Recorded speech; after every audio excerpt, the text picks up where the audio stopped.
Good morning વિદ્યાર્થી મિત્રો. ધોરણ 9 પાઠ 12 હેરોનનું સૂત્ર. અત્યાર સુધી આપણે હેરોનનું સૂત્ર જોયું, તે ઉપરાંત કેટલાક ઉદાહરણો પણ જોયા. તેમાં પ્રમાણનું ઉદાહરણ જોયું અને કેટલાક સામાન્ય ઉદાહરણો જોયા. હવે આજે આપણે એવા જ આગળ ઉદાહરણો જોઈએ. ઉદાહરણ પહેલું છે, જેની બાજુની લંબાઈ એ હોય તેવા સમબાજુ ત્રિકોણ આકારના ટ્રાફિક સિગ્નલના પાટિયામાં સ્કૂલ અહેડ એમ લખ્યું છે, તો આ પાટિયાનું ક્ષેત્રફળ હેરોનના સૂત્ર પરથી મેળવો. જો તેની પરિમિતિ 180 સેન્ટીમીટર હોય તો તેનું ક્ષેત્રફળ શોધો. કાં તો ક્ષેત્રફળ કેટલું હશે તે જોઈએ.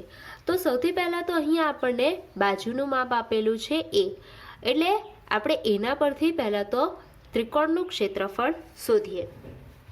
તો અહીં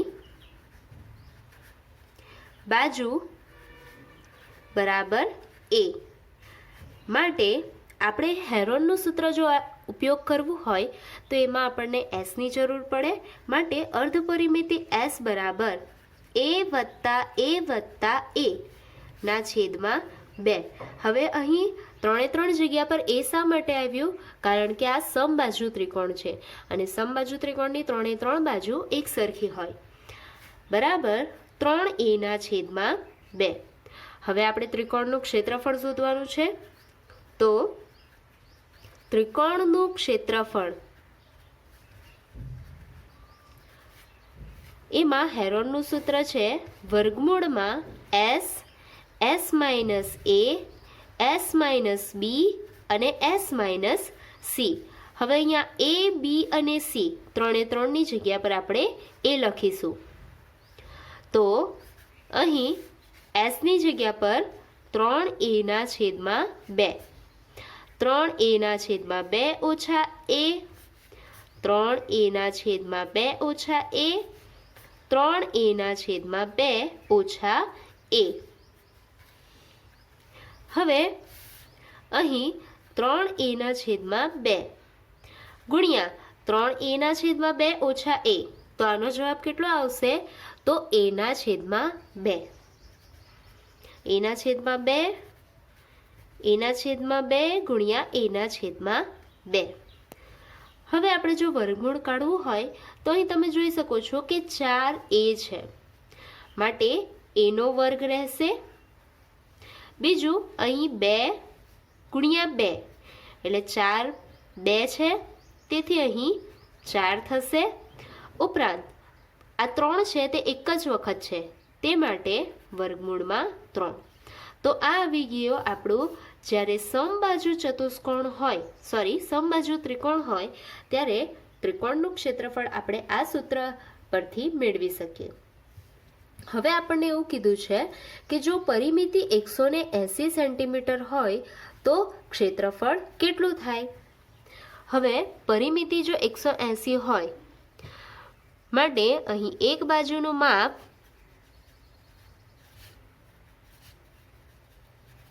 બરાબર 180 ના છેદમાં 3. એ કઈ રીતે થયું? કારણ કે 3 બાજુનો સરવાળો 180 છે, માટે ભાગ્યા 3, એટલે એક બાજુનું માપ આપણું આવશે 60 સેન્ટીમીટર.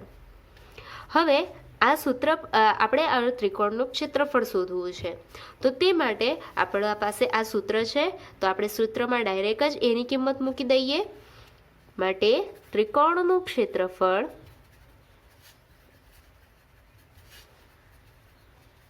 બરાબર વર્ગમૂળમાં 3 ના છેદમાં 4, એનો વર્ગ એટલે 60નો વર્ગ, એટલે આપણે 60 ગુણ્યા 60 એમ પણ લખી શકીએ.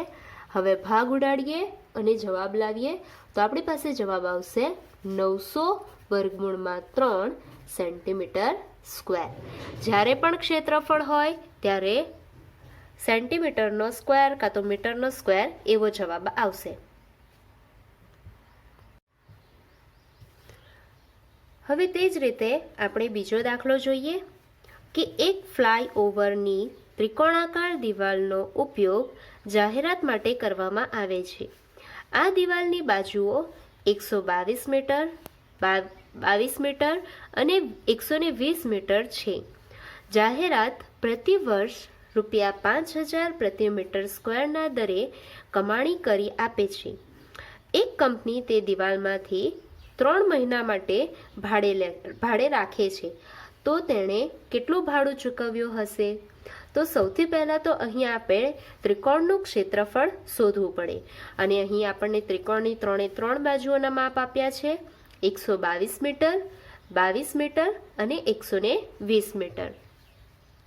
એટલે આપણે અહીં લઈ લઈએ. સૌથી પહેલાં તો અહીં ધારો કે એ બરાબર 122 મીટર, બી બરાબર 22 મીટર અને સી બરાબર 120 મીટર. તો અહીં હેરોનના સૂત્ર પરથી સૌથી પહેલાં આપણે એસ શોધવો પડે. માટે એસ બરાબર એ વત્તા બી વત્તા સીના છેદમાં 2, માટે 122 વત્તા 22 વત્તા 120 ના છેદમાં 2.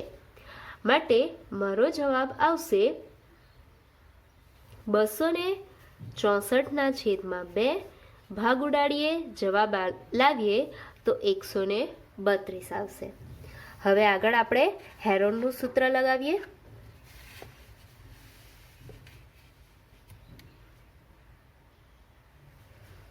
માટે ત્રિકોણનું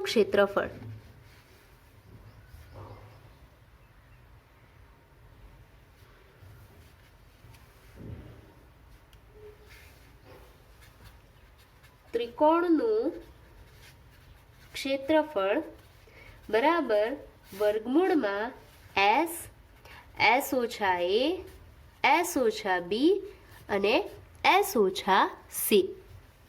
અહીં આપણો એસ છે 132, માટે 132 ઓછા 122, 132 ઓછા 22 અને 132 ઓછા 120.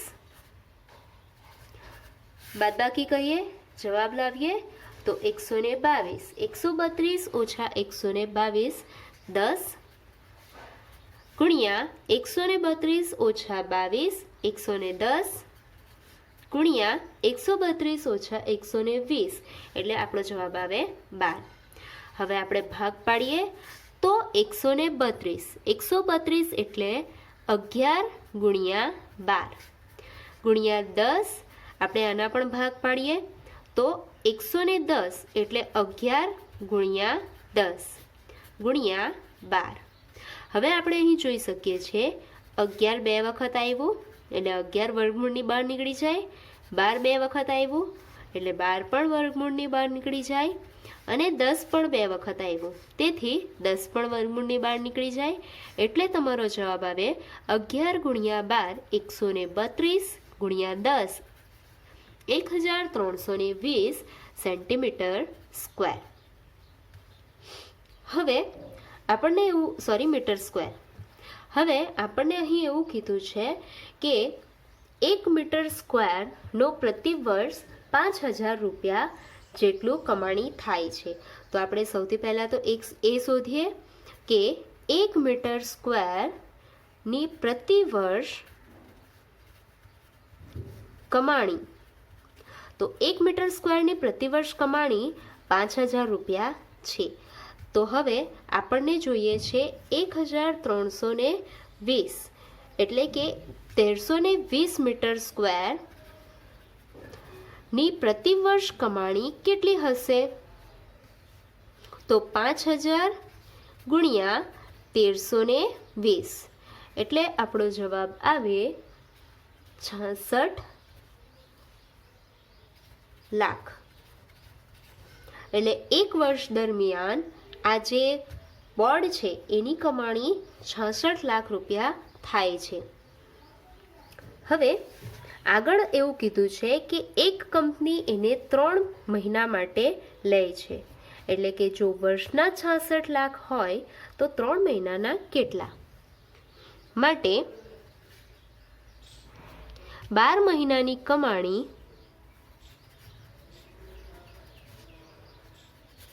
કમાણી બરાબર ₹66,00,000. તો 3 મહિનાની કમાણી કેટલી? તો 66,00,000 ગુણ્યા 3/12.